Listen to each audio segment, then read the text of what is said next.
यदि ये 10 दिग्गज प्रभु श्री राम के साथ नहीं होते तो रावण को मारना मुश्किल ही नहीं नामुमकिन था।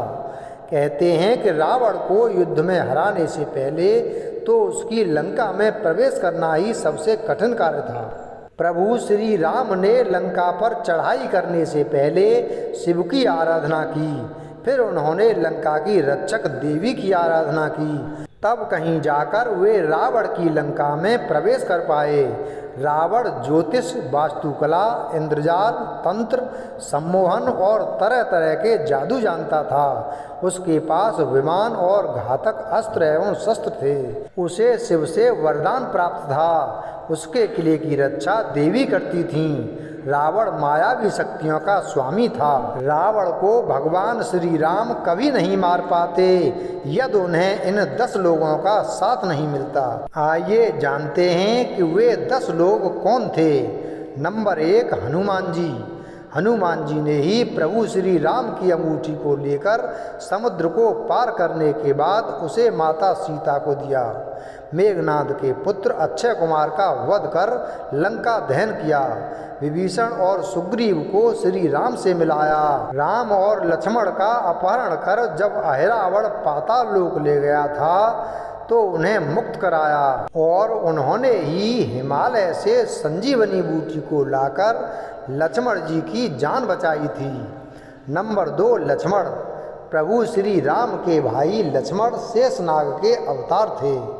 अपनी पत्नी उर्मिला से 14 वर्ष तक दूर रहे लक्ष्मण के बगैर राम न तो सीता माता को ढूंढ पाते और न ही वे युद्ध की तैयारी कर पाते। लक्ष्मण एक श्रेष्ठ धनुर्धर थे और वे पाशुपतास्त्र का संधान करना जानते थे। नंबर 3, संपाति और जटायु। राजा दशरथ के मित्र जटायु ने ही सीता को ले जा रहे रावण को रोकने का प्रयास किया और वे मारे गए। जटायु ने राम को पूरी कहानी सुनाई और यह भी बताया कि रावण किस दिशा में गया है। इसके बाद संपाति ने अंगद को रावण द्वारा सीता हरण की पुष्टि की थी। संपाति ने ही दूरदृष्टि से देखकर बताया था कि सीता माता अशोक वाटिका में सुरक्षित बैठी हैं। नंबर 4, सुग्रीव। बाली ने सुग्रीव की पत्नी और संपत्ति हड़प कर उसको राज्य से बाहर धकेल दिया था। यही कारण था कि प्रभु श्री राम ने सुग्रीव से अपने बड़े भाई बाली से युद्ध करने को कहा और इसी दौरान श्री राम ने छुपकर बाली पर तीर चला दिया और वह मारा गया। बाली वध के बाद सुग्रीव किष्किंधा के राजा बने और उन्होंने श्री राम के लिए वानर सेना को गठित किया था। नंबर 5, अंगद। राम की सेना में सुग्रीव के साथ वानर राज बाली का पुत्र अंगद भी था। युद्ध के पूर्व श्री राम ने अंगद को अपना दूत बनाकर लंका भेजा था। वहाँ अंगद ने अपना पैर जमाकर अपनी शक्ति का परिचय दिया था। अंगद हनुमान जी की तरह पराक्रमी और बुद्धिमान थे। रावण की सभा में अंगद ने जो उपदेश दिया वह अनूठा है। नंबर 6, जामवंत। श्री राम ने जामवंत जी को शिवलिंग स्थापना के समय रावण को आचार्यत्व का निमंत्रण देने के लिए लंका भेजा था। जामवंत जी ने ही हनुमान जी को उनकी शक्ति का स्मरण कराया था। वे एक इंजीनियर भी थे। समुद्र के तटों पर वे एक मचान को निर्मित करने की तकनीक जानते थे, जहां यंत्र लगाकर समुद्री मार्गों और पदार्थों का ज्ञान प्राप्त किया जा सकता था। मान्यता है कि उन्होंने एक ऐसे यंत्र का निर्माण किया था जो सभी तरह के विषैले परमाणुओं को निगल जाता था। नंबर 7, नल। नल और नील 2 भाई थे। नल ने ही लंका और भारत के बीच पुल बनाया था। यह पुल लगभग 5 दिनों में बन गया, जिसकी लंबाई 100 योजन और चौड़ाई 10 योजन थी। रामायण में इस पुल को नल सेतु की संज्ञा दी गई है। नल के निरीक्षण में वानरों ने बहुत प्रयत्न पूर्वक इस सेतु का निर्माण किया था। यह सेतु कालांतर में समुद्री तूफानों आदि की चोटें खाकर टूट गया था। नंबर 8, गरुड़ भगवान।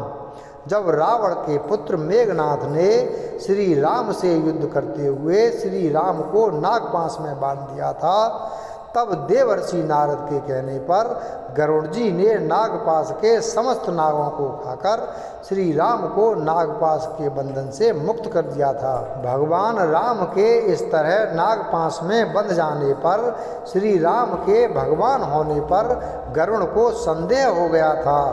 अंत में काकभूषुंड जी ने श्री राम के चरित्र की पवित्र कथा सुनाकर गरुड़ के संदेह को दूर किया। नंबर 9, सुषेण वैद्य। राम रावण युद्ध के समय मेघनाद के तीर से लक्ष्मण घायल होकर मूर्छित हो गए थे। ऐसे में सुषेण वैद्य को बुलाया गया। लक्ष्मण की ऐसी दशा देखकर राम विलाप करने लगे। सुषेण ने कहा, लक्ष्मण के मुँह पर मृत्यु चिन्ह नहीं है, अतः आप निश्चिंत रहिए। आप संजीवनी बूटी का इंतजाम कीजिए। हनुमान जी यह बूटी लेकर आए। यदि सुषेण वैद्य नहीं होते तो लक्ष्मण का जिंदा रहना मुश्किल था, और यदि लक्ष्मण का देहांत हो जाता तो संभवतः प्रभु श्री राम यह युद्ध रोककर पुनः लौट जाते। अतः सुषेण वैद्य की राम कथा में महत्वपूर्ण भूमिका रही। नंबर 10, विभीषण। रावण के 10 सिर थे। जिस सिर को राम अपने बाण से काट देते थे, पुनः उसके स्थान पर दूसरा सिर उभर आता था। श्री राम द्वारा लाख प्रयास करने के बाद भी जब रावण नहीं मारा गया तो वानर सेना में चिंता होने लगी थी। रावण ने अमरत्व प्राप्ति के उद्देश्य से भगवान ब्रह्मा जी की घोर तपस्या कर वरदान मांगा, लेकिन ब्रह्मा जी ने उसके इस वरदान को न मानते हुए कहा था कि तुम्हारा जीवन नाभि में स्थित रहेगा। यही कारण था कि वानर सेना पर रावण भारी पड़ने लगा था। ऐसे में विभीषण ने श्री राम को यह राज बताया कि रावण का जीवन उसकी नाभि में है, नाभि में ही अमृत है। तब राम ने रावण की नाभि में तीर मारा और रावण मारा गया। वीडियो अगर पसंद आया हो तो वीडियो को लाइक करें, चैनल को सब्सक्राइब करें और बेल आइकन प्रेस करें। धन्यवाद।